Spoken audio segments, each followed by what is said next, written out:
Hello friends, I hope everyone is good. Today is 27th of December 2020 and it's Sunday.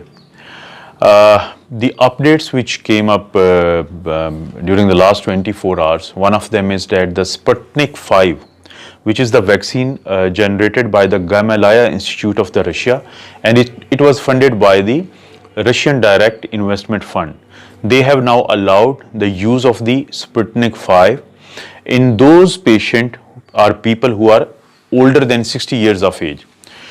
Up till this 15th of the December, 200,000 people have already been inoculated with this vaccine in Russia, and those were the high risk people. Though the clinical phase 3 trials, they are still going on and they haven't been concluded yet. But Russia has already been using this vaccine in its people, and to be noticed, the Russian president has got two daughters, and one of the daughter was also inoculated with this vaccine, and that shows the confidence of the Russian president in this vaccine. The price of one dose of the Russian vaccine is $10, and it will be stored at minus 18 degrees Celsius, which is the temperature we have in the commercial deep freezers. So another news from the Europe is that on Sunday, 3 of the European countries, Spain, Germany and France, they will be allowing the use of the Pfizer's vaccine for their citizens. So it's also a very remarkable day for them. Out of the European Union, only one country has already started using Pfizer vaccine on its citizens, and that is the Hungary. A doctor was the first one to be vaccinated over there, and he became the first person in the European Union to be inoculated with the Pfizer vaccine. Another news we are waiting will be from the Great Britain. Their Medicine and Healthcare Products Regulatory Authority will be authorizing the Oxford AstraZeneca vaccine in the coming 2 or 3 days. It will be a huge boost because it's not a costly vaccine. It only costs $4 per dose. The Sputnik 5 Russian vaccine price for one dose is $10.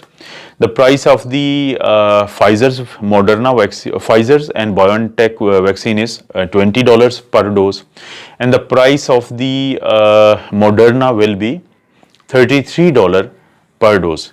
This is the costliest one because Moderna, though it was established 10 years back, but so far it hasn't had a single product launched.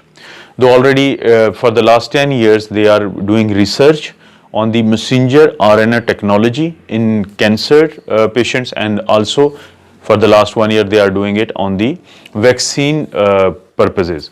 But this is their first ever product which was approved by the regulatory authorities. Another news is coming from Spain. In its capital city Madrid, a young man flew from United Kingdom, and later on 3 of his family members, including his father, his mother and one of his sister, they tested positive for the new strain of the coronavirus, which we call the B117. But there have been instances in different countries other than United Kingdom that when the people turn out to be positive for the new strain, they are not having severe signs and symptoms. So up till now it shows that though it is more infectious, it transmits very easily from one person to the other, but it doesn't seem lethal. Why it transmits so easily? Because the spike protein, it binds with the ACE2 receptors of the human cell very tightly. There were 23 mutations in this variant, which we call B117 or N501Y, or variant under investigation 2020-12/01. Why we call it N501Y? Because at a position or location of 501, the asparagine has been replaced by the tyrosine amino acid. This is the second time that we are seeing a mutation in the spike protein, which is making it more transmissible. Back in February 2020, we had D614G, where at a location of 614, which again is located in the spike protein, there aspartic acid was replaced by the glycine and it made it more transmissible. But it wasn't located in the receptor binding domain portion of the spike protein, which N501Y is located, and that is what the scientists are more concerned about, because they think that some vaccines may have a lower efficacy as compared to the previous strain. And this emergence of a new strain also makes the herd immunity threshold a little higher. Back in past, we used to think that if 60 to 70% of the people, they are immunized with the help of the vaccine, then we will be able to achieve the herd immunity. Herd immunity is that status of a community where virus finds it almost impossible to transmit from one person to the other, because each time it tries to move from one person to the other, then it will encounter an vaccinated or immunized person. But with this new strain, we will have to achieve a 75 to 80% of the people vaccinated to achieve the herd immunity. So this is a new difference, but otherwise it doesn't seem much lethal. These viruses, they keep on changing because they are replicating so much, and every time they make a copy of themselves, they may make a mistake, which we call the mutations. And this is what's been happening with this virus so many times in the past. Then the question arises why the UK was the one to detect this strain, if it would have already spread to so many other countries, because even in United Kingdom, they've been seeing these cases from the middle of the September.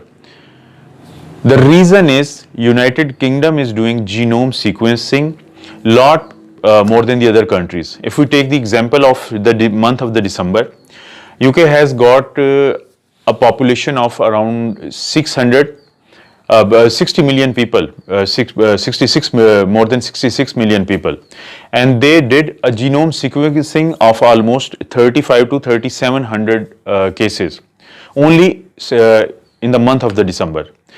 But in America, which has got a population of 330 million people, they only did the genome sequencing of only 40 cases in the month of the December.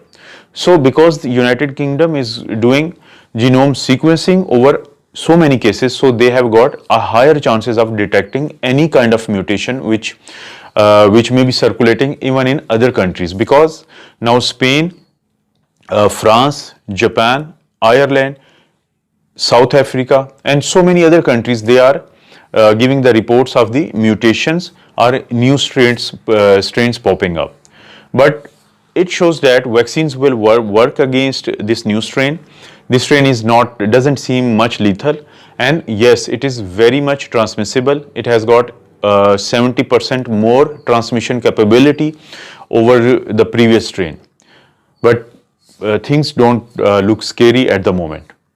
So these are the updates. I'll keep you guys updated every time new updates come. If you haven't subscribed the channel, please subscribe the channel, like the video, and also you think it's shareable, share it. Thank you so much for watching the video.